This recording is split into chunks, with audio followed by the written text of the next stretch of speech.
Heeyyama bara 2018 haaromsamee fi kan bara 2017 ture to'annoo fi hordoffii qorannoon deeggarame gaggeessaa kan ture abbaan taayitaa leenjii fi to'annoo qulqullina barnootaa magaalaa Finfinnee guyyaa irraa qooda fudhattoonni dhaabbilee barnootaa sadarkaan jiran bakka argamanitti dhiyeessee jira. Waltajjii marii kanarratti kan argaman hooggantuu ittaantuun abbaa taayitaa leenjii fi to'annoo qulqullina barnootaa magaalaa Finfinnee Aadde Taagaayituu Abbaabuu dhaabbileen barnootaa keessumaa kan dhuunfaa sirna barnootaa duubatti hafaa irratti hirkatan akka dammaqan gochuu irratti qorannoo xiyyeeffatee gaggeeffamee waltajjichaaf dhiyaate ta'uu himan ከሚጠበቅባቸው ደረጃ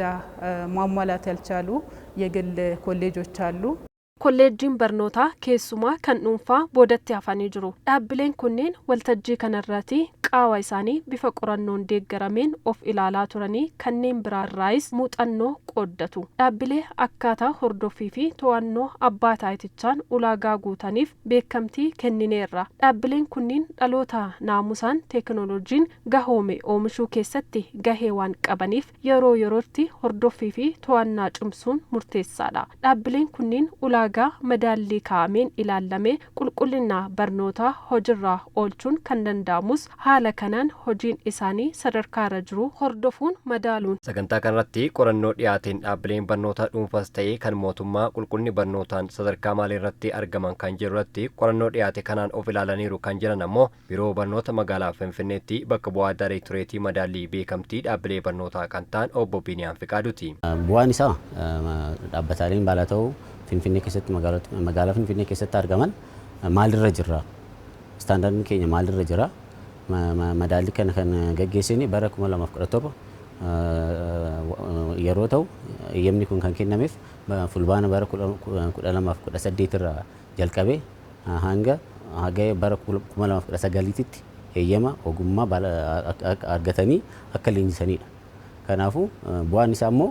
dhaabbileen barnoota baalata'oo maalirra jira sadarkaan keenya maalirra jira jedhanii akka of baranii warri iddoo gaarii iddoo fooyya'aarra jiran gara fuulduraatti akka itti fufan warri immoo hanqinaalee adda addaa qaban immoo akka gaariitti akka dhufanii fi dhaabbataaleen kaan immoo akka isaaniitti gara fooyya'aatti akka dhufanii fi beekamtii akka argatan kan taasisudha. Sagantaa kanaan dhaabbilee barnootaa akkaataa qorannoo taasifame kanaan raawwii olaanaa galmeessanii badhaasni waancaa fi waraqaa ragaas laatameera. Bakka buutonni dhaabbilee barnootaa beekamtii argatanis beekamtiin laatame isaaniif jajjabeessituu guddaa waan ta'eef nama booda qajeelfamoota qulqullina barnootaa mootummaan baase hojiirra oolchuuf yeroo kamiyyuu caalaa akka hojjetan kan isaan himan. Gammachuu guddaan nutti dhaga'ame wanni nurraa eegamu kanarra jabeessinee itti fufuu qabna.